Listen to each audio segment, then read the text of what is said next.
Well, good afternoon and welcome back to another live iThemes training webinar. My name is Nathan Ingram. I'm the host here at iThemes Training, and we are joined today by Erin Flynn.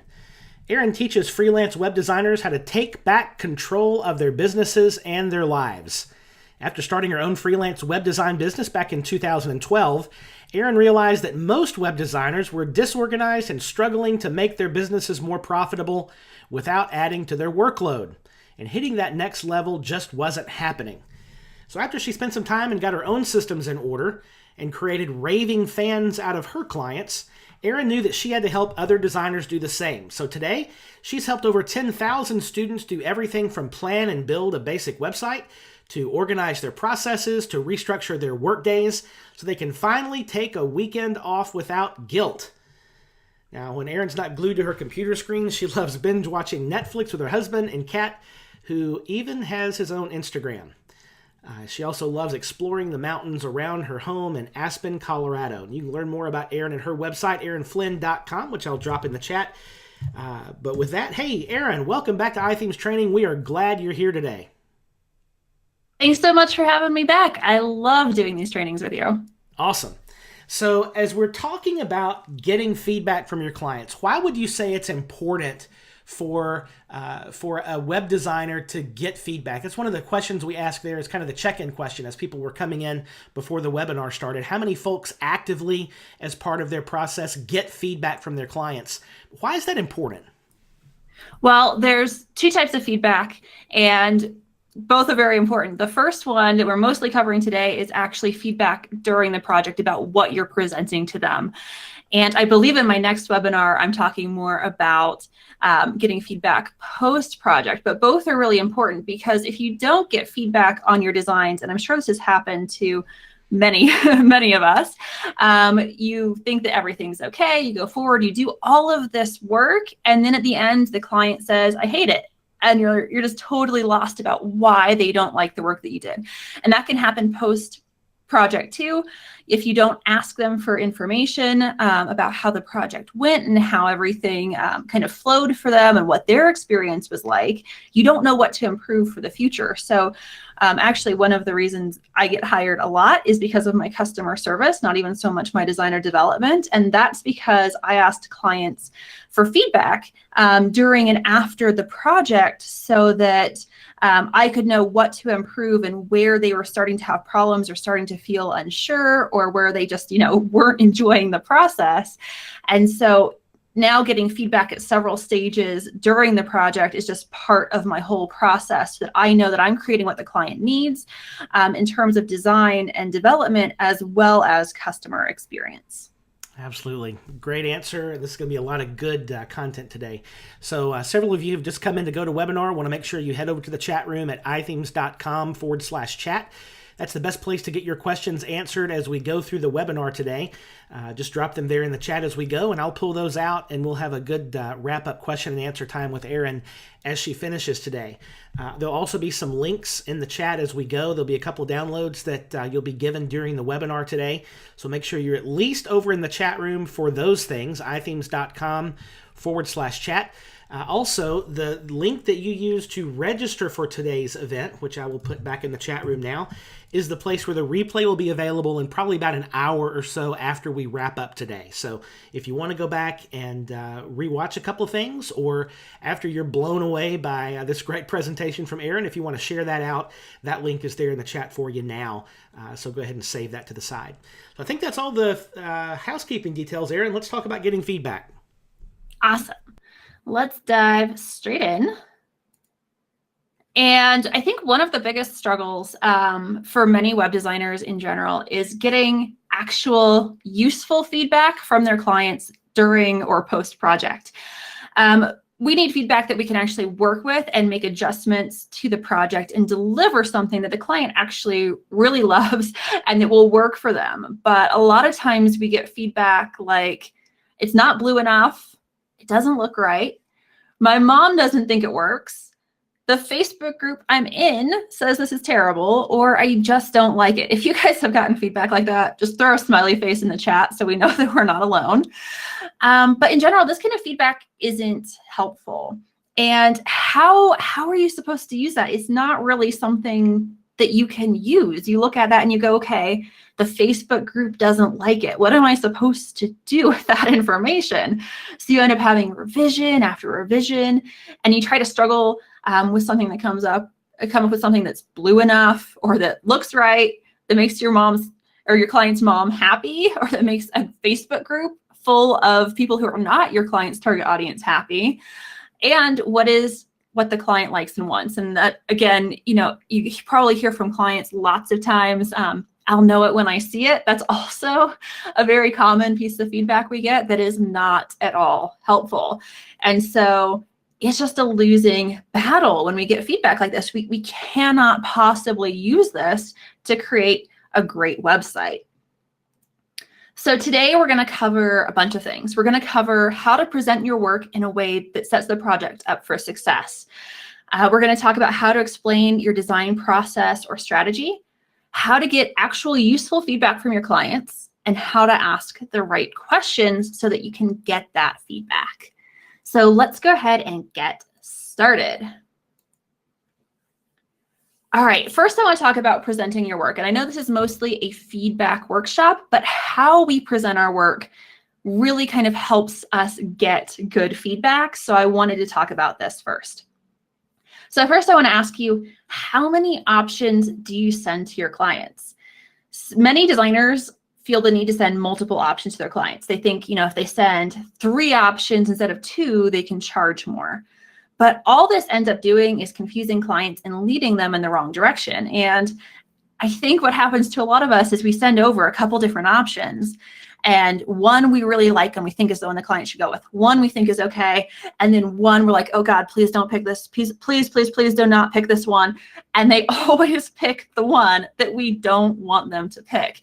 I don't know how they know, but they always choose the worst one. And that makes us have to struggle to work with whatever that terrible option is. But I want to ask you, why are you sending clients bad options? Why are you sending them something that you don't think is the best option? Why would you send them something that you are like begging them silently in your head to not choose? What if instead you only sent them one option? What if you only sent them what you felt was the best option and told them why that was what they should choose? What do you think would happen? So when you only present one option, you don't end up with a client choosing the worst option, which we know that they always do, and then you have to try and work with their bad decision. Instead, you give your client what you truly believe is the best option. And the thing is, you know best. You are the expert. So what you need to do is give them the answer, not options. They don't know any better. And when you only send one option, you position yourself as an expert because you're confident. When you present multiple options, it seems like you're not really sure about what you're doing. But when you present only one, you're showing you're an expert by providing the best option and not any others. And consequently, the client actually trusts you more because you presented the solution to their problems, not a bunch of question marks about what they should choose. So I want to ask you another question. Do you send your work to clients like this? Do you send them a quick email with no guidance? Because this is something that a lot of us do. We send a mock-up over, say it's a mock-up for a homepage or a logo option, and we've spent days and hours laboring over it, and we send the client this, attached to an email or something like that with a note that says something like, here's the mock-up, let me know what you think, thanks. A lot of us do this, but we are not doing ourselves any favor. And when we present our work this way, it devalues all the time and effort that we've put in. So you really have to present your work in a way that doesn't devalue it. And this is just not a good option. You're asking the client to come up with all of the answers to why this design is great on their own. And again, they're not the expert, you are. You might understand why that's a great design, but it may not be obvious to them. Instead, you should add value to your work by adjusting the language in your communication. You give your client guidance and explain your process and strategy behind your work. And you can set the tone of your work through your language. So if you're confidently showing a solution, clients will value your work a lot more. So let me show you. This is, again, is option 1. Here's the mock-up. Let me know what you think. Thanks. Let's compare that to option 2. Option 2 is a video walkthrough. And I'm going to read this to you. There's also a download for this that Nathan has the link to. There's a download for this, and it goes on longer than this page, but I'm going to read you this page really quick so you can hear what it sounds like when you're giving them a video walkthrough. Hey, client, I'm going to walk you through your homepage design. Based on your goal of selling more coaching services, I designed the homepage in a way that will lead visitors towards your services page. Throughout the homepage, we want to establish your expertise as well as your know, like, and trust factor. To do this, I have used a photo of you in the hero section along with your value message so that visitors will know right away what you do and who you help, as well as see your face and establish a connection. After the hero section, I've boosted your authority by including logos of the places you've been featured, as well as testimonials throughout the page from your past clients to demonstrate the impact you've made for others. So again, this example is continued in the download. But as you can see, in this example, you're able to give context and explain your decisions and strategy. And a lot of this, as you'll notice in the download, I've put in some brackets of information that you can change out, like the client's name and what the design is. But then a lot of this I just reuse from client to client because most of my websites look very similar. So I only have to make a few tweaks to this template. And you can do the same. You can get this download, make a couple tweaks, and do this for, every walkthrough that you're going to do with your clients, and then just change out information as needed. And so it ends up not being really much more work than just shooting them over that email that says, here's your mock-up, let me know what you think. You maybe need to put in about 5 more minutes, record a quick little video where you walk them through it, and you're done. So when you do things this way, instead of letting the client come to every conclusion about your work on their own and why it's a good design, you tell them why you chose certain design features, and you explain the benefit and reasoning behind all of these features. You walk them through your choices, which means that they're not going to question those choices nearly as much. They're going to understand that everything was done for a reason. Now, I think that you should do this via video. You can create a screencast where you show your work to the client and you talk through your decisions. So you can use something like Loom, you can use Camtasia, you can use Screencast-O-Matic. It doesn't really matter. I really like Loom. It's a Chrome extension. You hit record up in the top and it records your screen. So whether you're working locally or on a live site, you can just walk through everything. But what this means is that there's no question about which section you're talking about. Everything is clear because you've got it up on the screen. And then also with video, clients can't skim or skip through as easily as they could if you just sent this over via email, which means that they don't miss important information. Now, don't make your videos too long. 3 minutes is a great length for a walkthrough because it's short enough that they can watch it easily, but long enough that you can explain your reasoning. So I would shoot for around 3 minutes for everything that you're presenting to the client. But this just makes it so much easier. You also have the option of doing a live walkthrough, and I typically recommend this if you're selling higher end websites with clients who are a little bit more high touch, but you can definitely test this out no matter what price range you're in, because just doing this will give you so much valuable experience and information when it comes to working with clients and their thought process. So you could present your work over Skype or Zoom and explain each section, as well as let them ask questions and provide initial feedback right away. And especially if you're maybe switching niches or you don't have a niche yet and you're really looking into getting to know your niche and your ideal clients really well, this is a great way to get inside their brains. I do not, however, recommend this method for final feedback. What I would do is I would record the live video and then send it to them to review later so that they can give you additional feedback, because often it's better if a client sleeps on it before they make final decisions about what they really feel about it. I've definitely had clients who loved everything initially, but then they go back and they realize that, oh wait, this doesn't meet this goal. This was back before I did things very strategically. And then they ended up hating it because it didn't achieve their goal, which obviously they want. So I don't recommend this for final feedback, but it is a very good exercise to get that initial feedback and, again, to get inside their brains. So which method should you choose? It's up to you, but you definitely need to set your work up for success by presenting it in a clear way that shows that you have explained reasoning, strategy, and benefits to your clients. Don't let your clients guess on their own about why you did something, because they likely are not going to get it because they're not the experts. So I want you to take action. I want you to, you can throw this in the chat, decide how you'll present your work. Are you going to do a video recording with something like Loom, or are you going to do a live video with your clients? Let us know in the chat which one of those you think will work better for you and your clients. Yeah, so Sherry's saying she loves the idea of a video recording.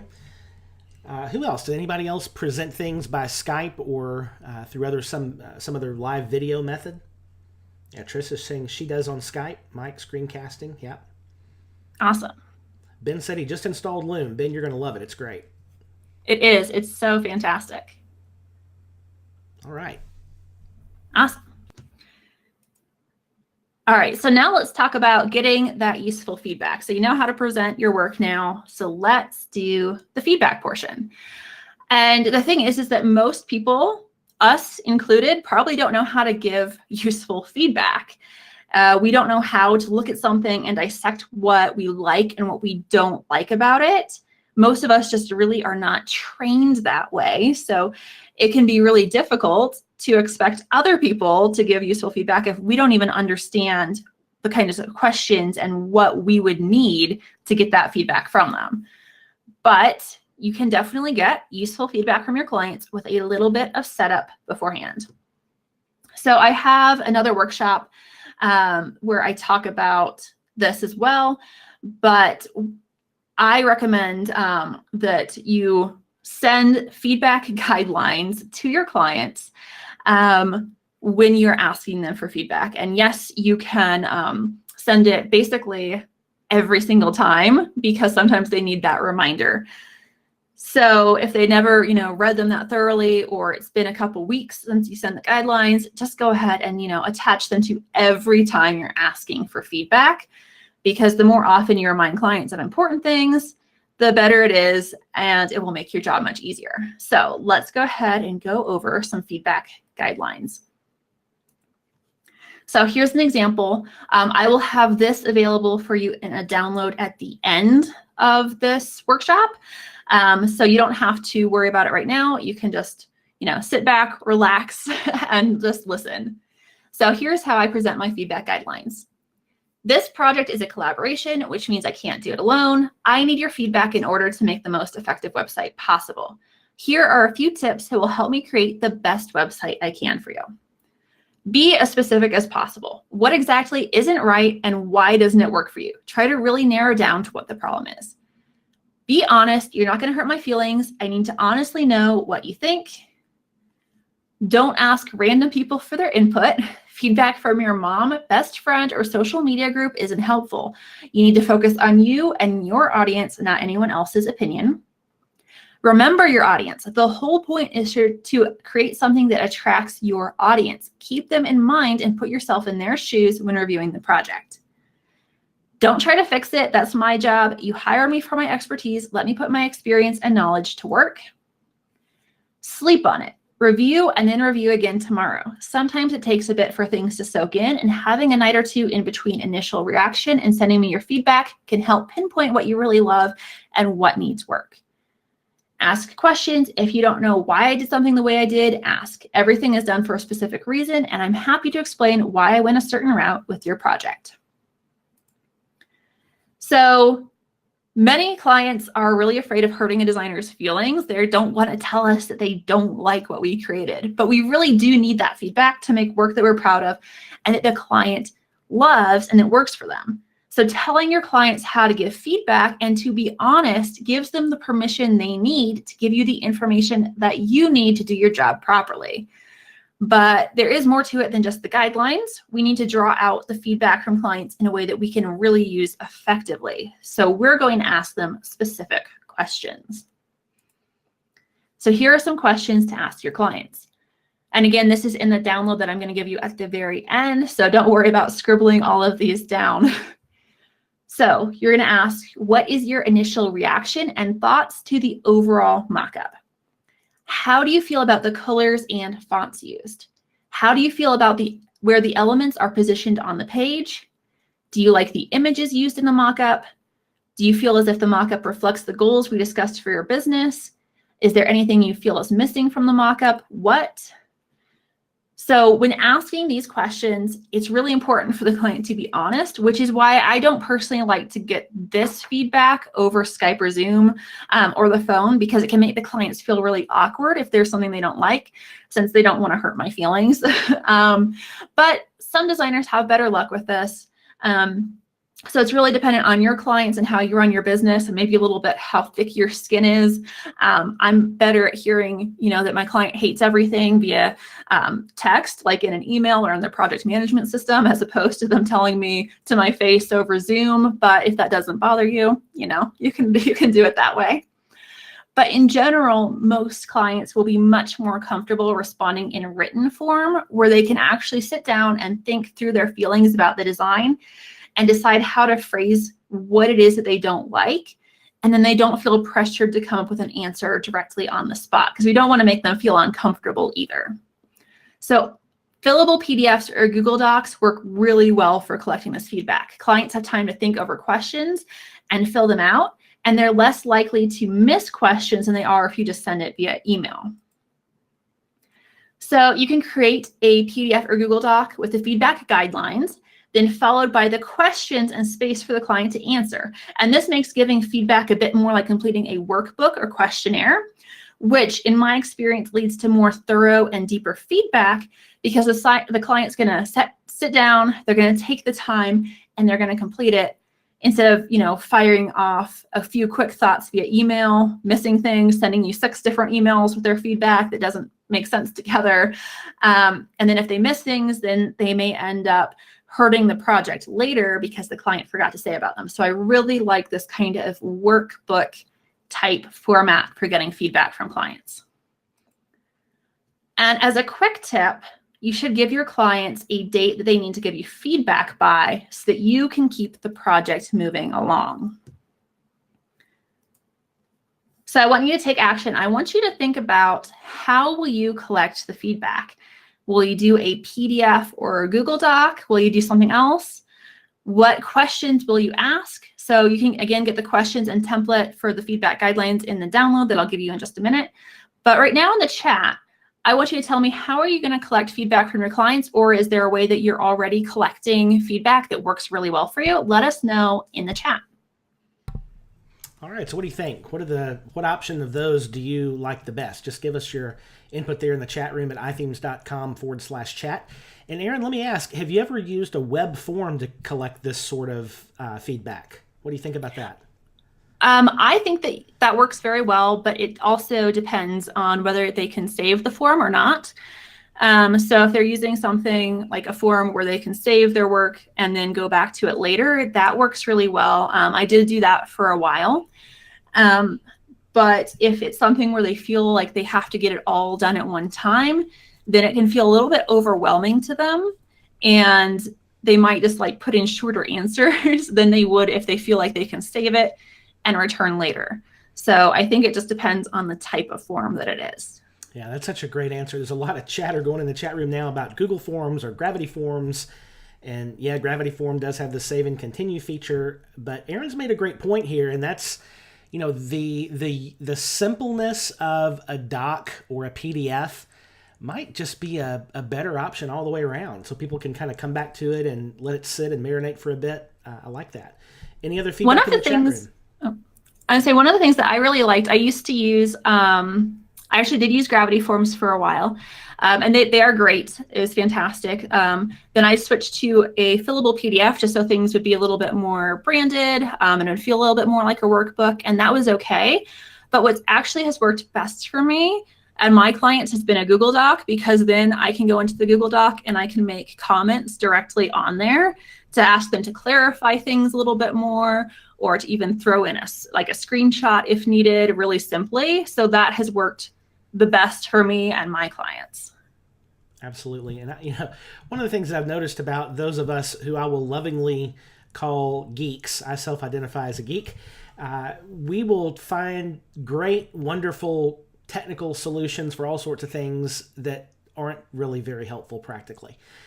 So we can find the perfect form solution, but if people don't use it, we've wasted a lot of time building something when, a lot of times a simple Word document or Google Doc or a PDF would do the job. Yes, definitely. We have actually moved through so quickly, guys, that we are actually at the wrapping up section. So if you guys have further questions, please let me know, because I just sped through this today. So if you need a clarification or want more information on anything, give me a yell for sure. But today what we covered already was why you should only present one option to clients. And that's because it keeps them from choosing a bad option that hurts the project. It also helps show that you're an expert, and it ensures that the project is successful. We talked about how to present your projects in a way that sets them up for success by explaining strategy and benefits. Presenting your work via video and explaining the decisions shows that you have come up with a solution to help your clients, not just something that looks pretty. And this has the bonus of reducing revisions because clients can actually see the value. And we talked about how to get useful feedback by teaching clients how to give it. Providing clients with clear guidelines on giving feedback means that you can get feedback that you can actually use to do good revisions and make an excellent project. So I do want you guys to take action. I'm going to give you this download right now so that you guys can get client feedback and make it super, super easy. If you just go to the URL on this screen, you'll get feedback guidelines and the questions that I outlined in this workshop. And you can copy and paste those and use them with your own clients so that everything is super easy and you get feedback you can actually use. Very good. Grab that link, aaronflynn.com/client feedback. That will download the all the tips for getting good client feedback that you saw on the screen earlier. Several questions have popped in. I do want to invite you. We have plenty of time for Q&A today. So, and this is a great subject to talk about. So if, we have a number of questions stacked up, but if you would like to ask your question, please drop it in the chat room there at ithemes.com/chat. Okay, so here's a good question from Sherry in regard to those feedback guidelines that you showed on the screen. She said, I find that people don't read those sorts of things. And I can understand what she's saying. People tend, for whatever reason, not to read things that we send them. Aaron, what would you suggest to help folks get their clients to read the guidelines? All right, so if you make this whole thing basically more like a workbook for them, so I use a project management system, and then I will assign them basically a task to review a mock-up. But it's not just go look at the mock-up and tell me what you think. It's you need to go fill out this document. And so at the beginning of the document, I have all of the guidelines listed out. Again, every single time I'm asking them for feedback, whether it's the home page, a services page, whether it's functions of the website, whatever. I give them feedback guidelines every single time. And then I ask them the specific questions. And again, this makes it much more like, okay, I need to follow these instructions and then fill this thing out in the right way, as opposed to just sending it in an email or something like that.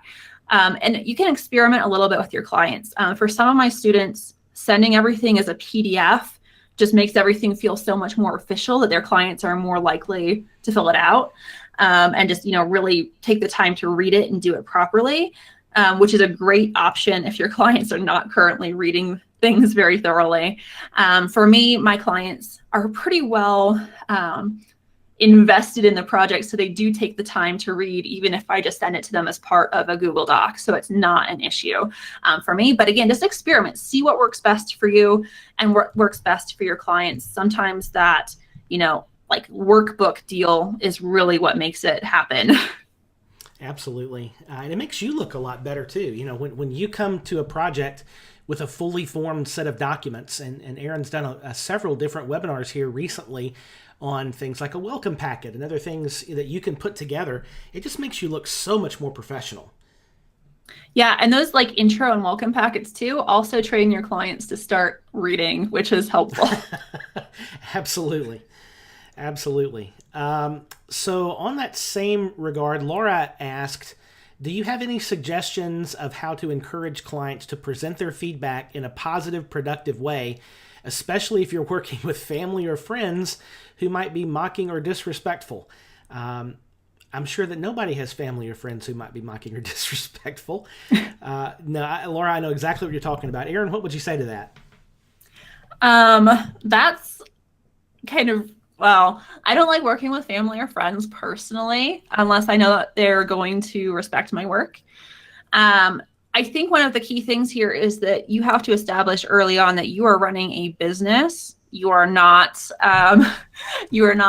necessarily, even if you're giving them a family discount or something like that, this is still a business that you're doing. And so there are going to be certain guidelines, and there's going to be a certain amount of professionalism while you're working together. Otherwise, it can negatively impact your relationships. So I think that having something like just treating them like every other client, and even maybe adding in, like guidelines where if they're, basically giving rude or mocking, disrespectful feedback about your work, then, that's going to be the end of a relationship. A lot of people know by now that I'm really strict with not putting up with stuff like rudeness from my clients. And I have email templates that can also help with this. They are free. They're at saywhatemails.com. But they're basically templates on, if you're going to act this way, I'm not going to work with you. And yes, I would totally enforce that on friends and family who are being rude as well. But I think the main thing is that you just have to treat them like any other client. Would you put up with them if you didn't know them? If not, then don't put up with that from your friends and family either. Yeah, absolutely. And I think, a lot of times the way we approach family and friends who want a web project is we tend to give things for free or for not very much cost. And that positions you in a bad place from the beginning of the project. Work that you do for free or for very low cost, that's, at the very beginning, you're basically establishing the position that what you're doing does not have value. So it's a great advice there from Erin. That website she mentioned, by the way, saywhatemails.com, that's in the chat room. Check that out. A lot of good stuff there. And if you have a question, we have a couple in the list here. Go ahead and drop those questions in the chat room. iThemes.com/chat is a location, and we'll get to those questions here in just a minute. Mike would like to know what if you're trying to point the client to go beyond their current budget for a second option when you're talking about just presenting one option? I'm a little confused by that question, because to me, when you're presenting options, and maybe Mike, you can clarify this, to me, like I'm presenting options to them. They've already signed a contract, like we already know what we're building. So I'm not trying to then get more money out of them. I already know how much the project costs.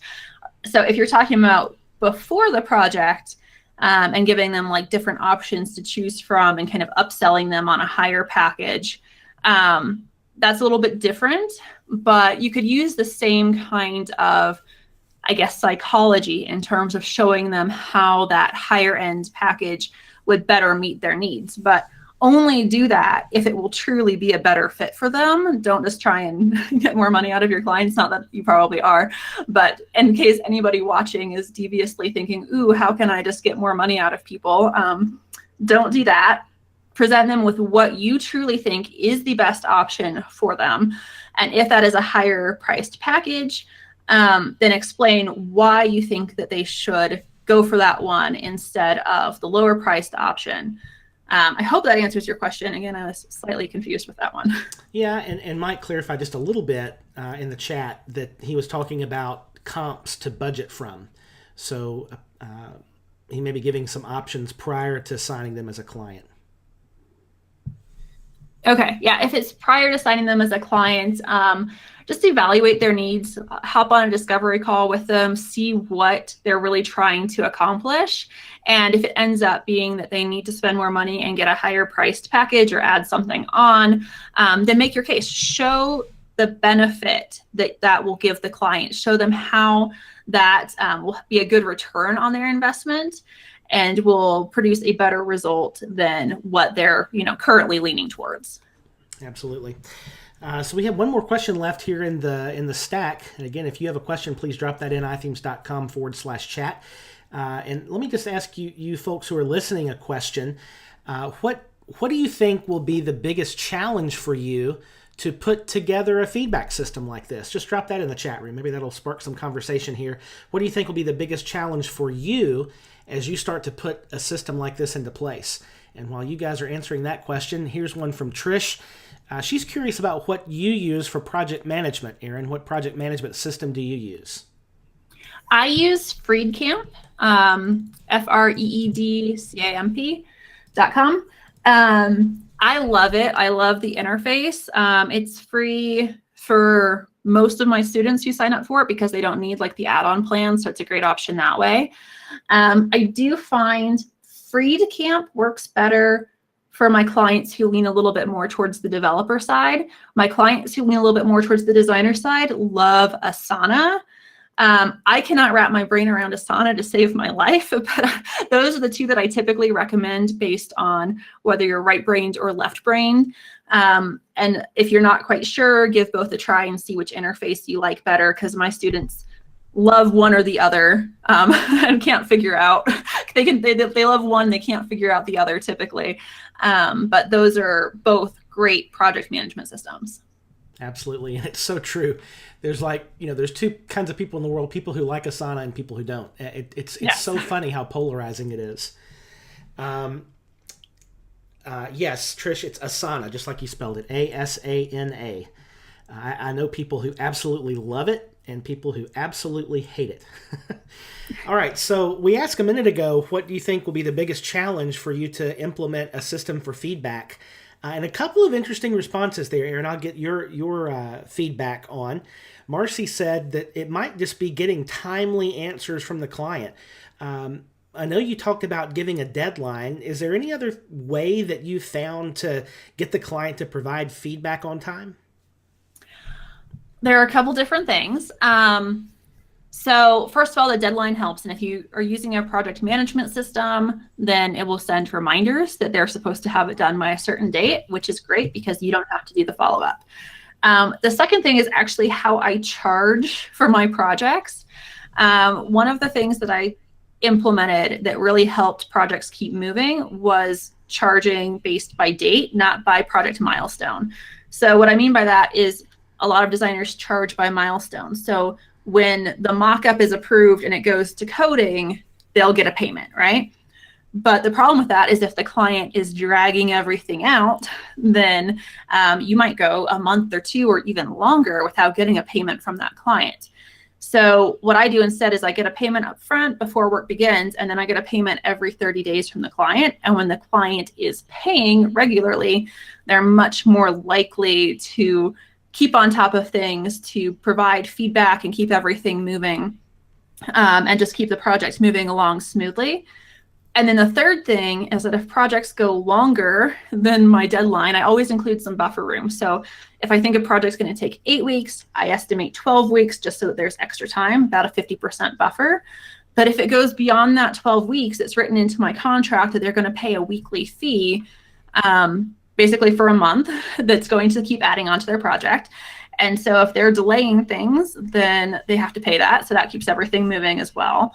And then after that month, they have to pay, it kind of like the whole project gets archived, and then they have to pay those fees to restart the project, but the project goes back into my queue to whenever I'm next available. So those keep everything moving really quickly. They help me get feedback on time, so they keep the project running, and they keep the client engaged.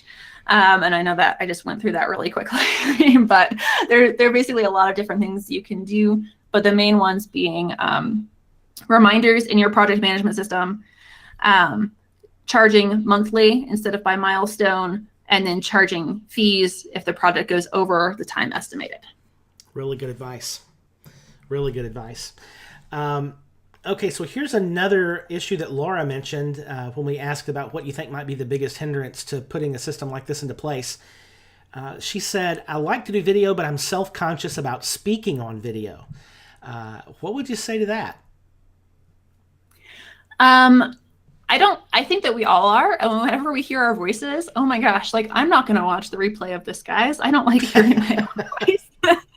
But we're all just very critical because we sound different in our heads. And then whenever I hear myself on recording, I'm like, oh my gosh, my voice is so much higher pitched than I think it is. I sound like a little kid and it just feels very embarrassing to me. But other people are just like, yeah, that's just what Erin sounds like. So I think that you don't need to worry about it. And I think that things will get easier over time. You'll learn to speak more concisely. You'll learn to explain things better. The script is going to be a great place for you to start with speaking and giving you an outline on what to say. But you'll just get more practice and it will come much easier. And you don't have to listen to your videos. Just know that your clients will listen to them and they will not think anything negative. They'll just be like, okay, this is really cool. They will not think anything about how you're speaking. Absolutely. Laura, practice makes perfect. One thing that you might consider doing as well is script out what you're going to say in the video completely. And Erin's given you a good script, but put everything in the script, read it out loud a couple of times, and then just record it. Just do it. And the more you do it, the better you'll be at it. It's a great subject, though. Thanks for sharing that in the chat. Mike would like to know how this concept of getting feedback fits into your welcome packet. Is anything about this in the welcome packet? So I don't know if he's referring to the intro or welcome packet because people get those confused a lot. The intro packet is one that I did with you guys earlier. Yeah, that's probably it. Yeah, so that's what I'm assuming. So the intro packet is what you send before a project starts, before you even hop on a call, like nothing signed. And I don't put anything about giving feedback into the intro packet. But if feedback is something that you really struggle with, if that's something that, your clients consistently are not good at, you can definitely put feedback guidelines in there just so that they know what to expect. And you can just keep it short. You can say, look, I'm going to give you guidelines. Here are, here they are. I'll go into these more when I'm ready, to send you something to review. If that's a major issue, feel free to put it in there. I typically save the feedback guidelines to either the welcome packet. A lot of my students put it in there, which is what they get. Clients get that after a contract is signed, and that teaches them how to use the project management system, how to give feedback, all of those kind of smaller detail things. And that's typically where most of my students use it. I've gotten to the point where I don't have it in my own welcome packet anymore. I just give it to my clients when I'm ready to get feedback from them, and it just kind of streamlines things a little bit more. But really just use it wherever you think, experiment with it, and see if it helps your clients at like different stages. It doesn't hurt to repeat it. It doesn't hurt to have it in multiple places. Yeah, great advice. Sherry said her biggest challenge will be remembering to stick to the process that she set up. Yes, that definitely can be an issue. I use a project management system and map out the entire project process from start to finish, like every little nitty-gritty detail. And then just use that as a template when you're working with clients. And you don't have to put all of those little details, like send them the welcome packet or whatever, into the product that you share with them. But have that for your own reference so that you have something to look at and say, okay, this is my next step. Absolutely. And for those of you who are like Sherry, I know there's a lot of you because I talk to a lot of you guys. There are a lot of folks who are freelancing are just kind of reinventing their process for every client. Every time you do a project, there's not really a solid process, to work through each project. And if you'll create a process. And Aaron's given you in this webinar and in other webinars some really good pieces to having a solid process. If you have a process like that, something really important happens. Number one, it starts to improve your efficiency, but not only that, it improves your confidence. And that's really sort of the hidden benefit of having a good process is you go in to start meeting with these clients and you realize, I know what I'm doing now. And I've got a way that I work and it works and it's going to be successful. So it can really help you with that whole imposter syndrome and confidence issue that we all struggle with.